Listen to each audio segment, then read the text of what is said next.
Yang pertama saya akan mengundang Bapak Andrian Paulin atau Bapak AP, Pak AP, co-founder dan CEO dari RRQ untuk memberikan pemaparannya. Pak AP, satu pertanyaan. Ya. RRQ itu apa sih? Bisnisnya kayak apa sih? Kok menaungi? Saya membayangkannya kayak klub-klub sepak bola, klub basket yang punya atlet seperti itu. Tapi ini atlet e-sport. Seperti itu, Pak Abe. Atau seperti apa? Saya sedikit kurang paham tentang bisnis model seperti ini. Monggo, Pak Abe. Terima kasih Mas Jaka pada kesempatannya. Jadi mungkin analogi yang saya selalu pakai dan sangat-sangat sederhana itu seperti Mas Jaka bilang, tim sepak bola atau tim basket di luar ya, di luar yang dikelola secara profesional. Jadi buat saya pernyataannya tadi seperti itukah? Ya, 100% benar. Perbedaannya adalah platformnya itu kalau misalnya di tim sepak bola itu kan permainan sepak bolanya itu sendiri yang sudah berumur mungkin lebih dari 100 tahun ya. Ya. Perbedaannya kalau game itu mungkin ada siklusnya 10 sampai 15 tahun gamenya berganti, kita juga harus shift berganti, pemainnya semua berganti. Satu hal yang sangat-sangat mendasari dan menarik adalah perbedaan e-sports dengan olahraga tradisional atau konvensional lainnya adalah yang memiliki license sepak bola itu kan nggak ada kan, yang memiliki license basket itu nggak ada. Semua orang boleh main. Untuk pemain pro-nya ya?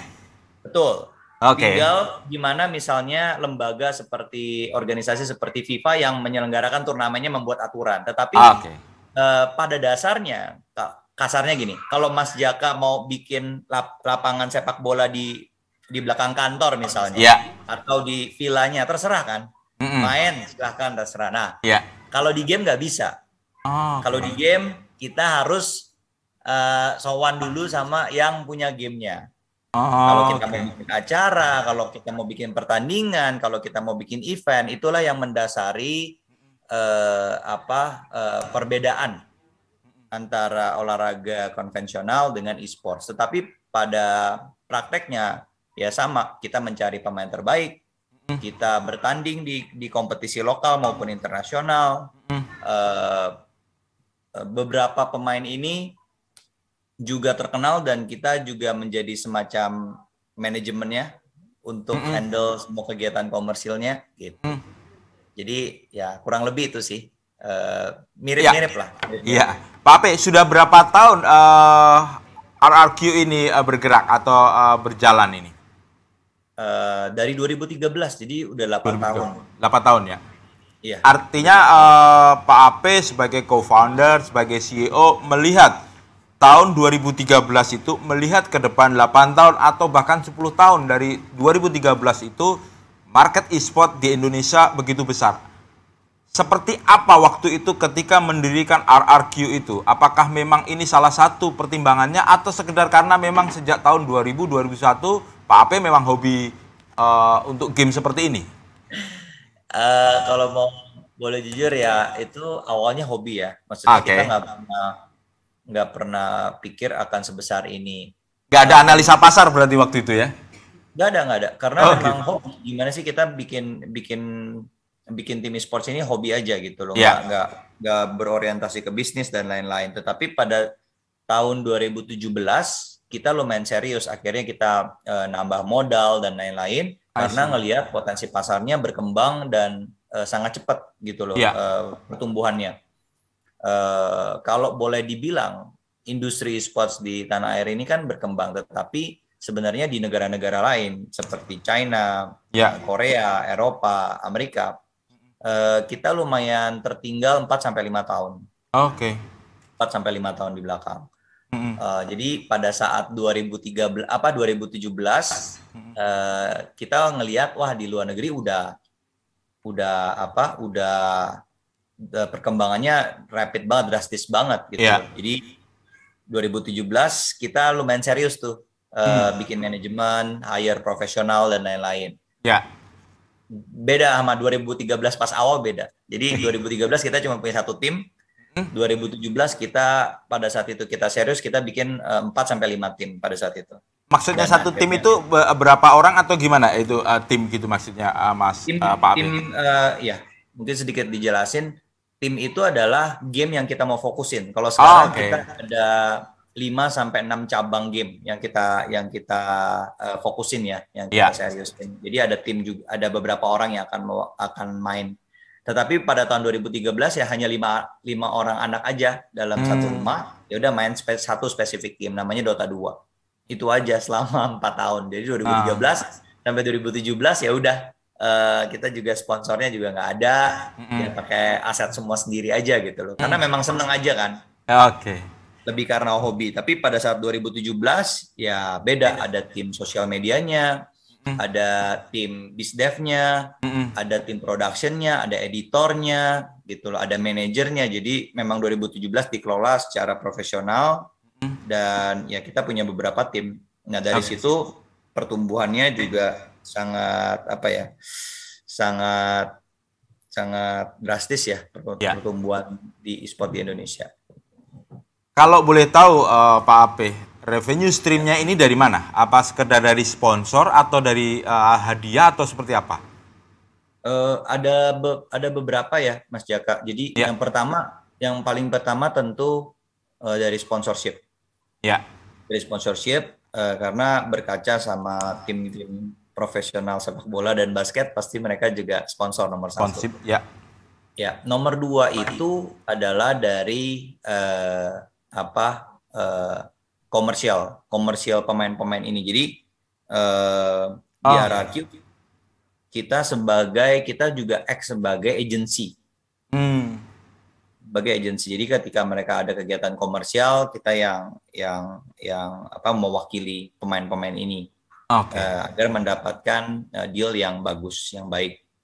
Terus yang ketiga itu kita dapat dari uang hadiah. Uang hadiah juga setiap tahun jumlahnya semakin besar ya, naik terus setiap tahun. Sehingga ya di situ kita ada ya bagi pemain juga, tetapi ada bagian untuk tim juga. Berapa persen nih pembagiannya Pak Ape? Nanti kalau saya ikut kan jadi saya udah tahu nih gambarannya. Rata-rata ini beda-beda ya setiap tim Mas Jaka ya. Antara 20 sampai 30%. Pembagiannya 20-30%. Kalau boleh melihat tadi kalau tahun 2013 karena hanya passion, karena hobi bermain game, terus tahun 2017 mulai menseriusi. Saat ini kalau Pak Ape melihat market di Indonesia seperti apa dan market di dunia seperti apa saat ini dan ke depan seperti apa? Karena pasti saya yakin RRQ sudah melakukan pemetaan ini untuk melakukan langkah-langkah bisnis berikutnya. Seperti apa ini Pak Ape? Kalau ke depan ya di Indonesia sendiri kita merasa e-sports ini akan menjadi alternatif untuk hiburan masa depan. Jadi seperti ya kalau dulu mungkin ada sinetron, mungkin ada talk show, ya ini ada satu segmen baru yang namanya e-sports.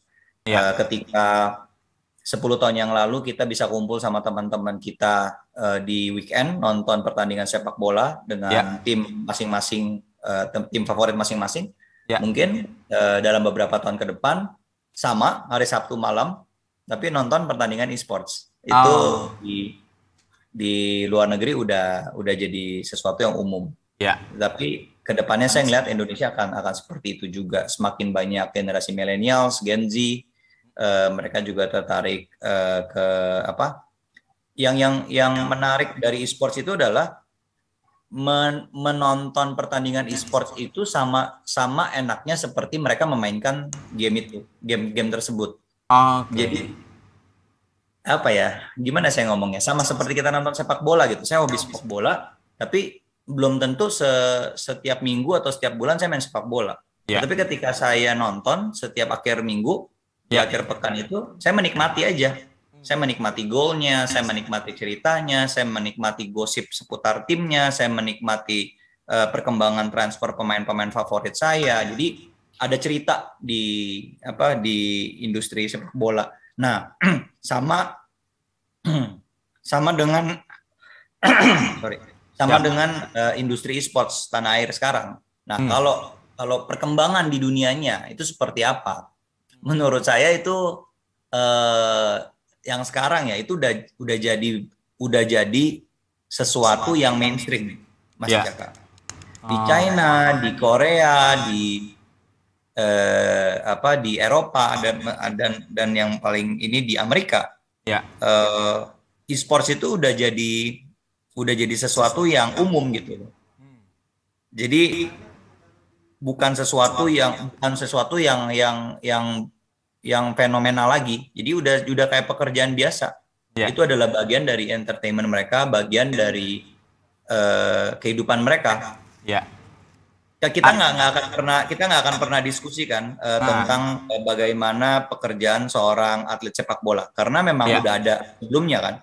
Nah itulah yang terjadi e-sports di luar negeri itu seperti itu. Mereka udah nggak pernah bahas lagi karena udah jadi umum. E-sports itu udah jadi umum buat mereka.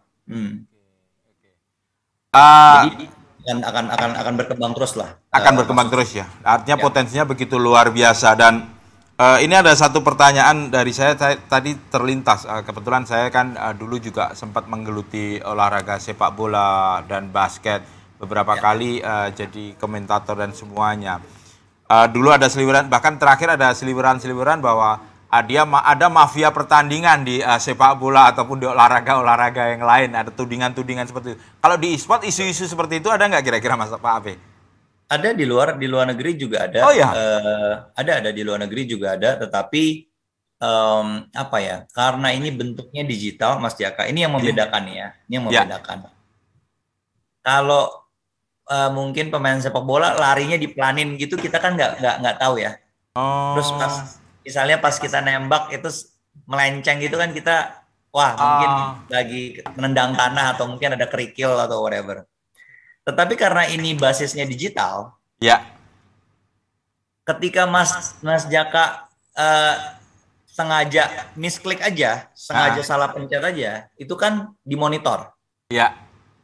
Jadi langsung ketahuan. Jadi kalau mau kayak gitu bisa, Mas Jaka, itu kan balik ke individunya masing-masing ya. Tetapi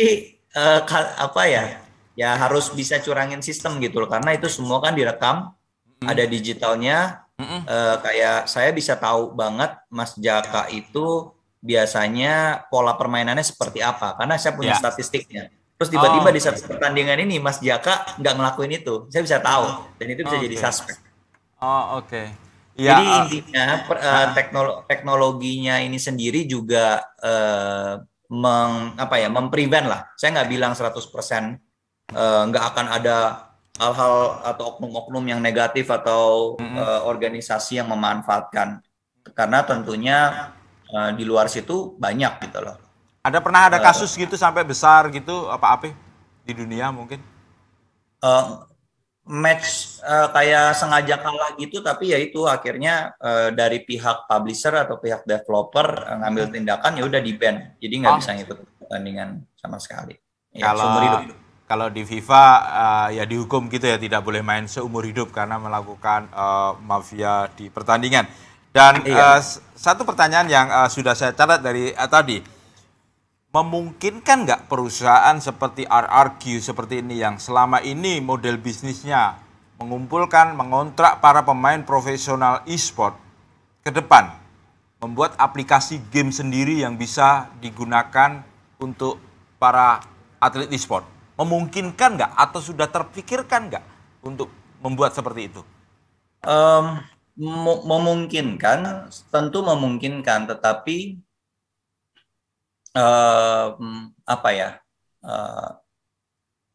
tantangannya banyak ya. Untuk membuat sebuah game itu tantangannya banyak banget. Tim itu hanya bagian kecil dari ekosistem e-sports yang sangat besar. Apalagi bicara soal game, kita harus punya teknologinya juga kan. Harus punya teknologinya juga, sumber dayanya juga, pengalamannya juga. Dan buat saya bukan nggak mungkin di Indonesia ada beberapa studio game yang dikontrak sama perusahaan luar negeri juga untuk bikin game dan lain-lain. Mampu gak kita? Mampu gitu. Tetapi ketika bicara jam terbang, kita lumayan ketinggalan. Jadi menjawab pertanyaan itu memungkinkan nggak? Mungkin-mungkin aja gitu loh. Tetapi tampaknya masih jauh.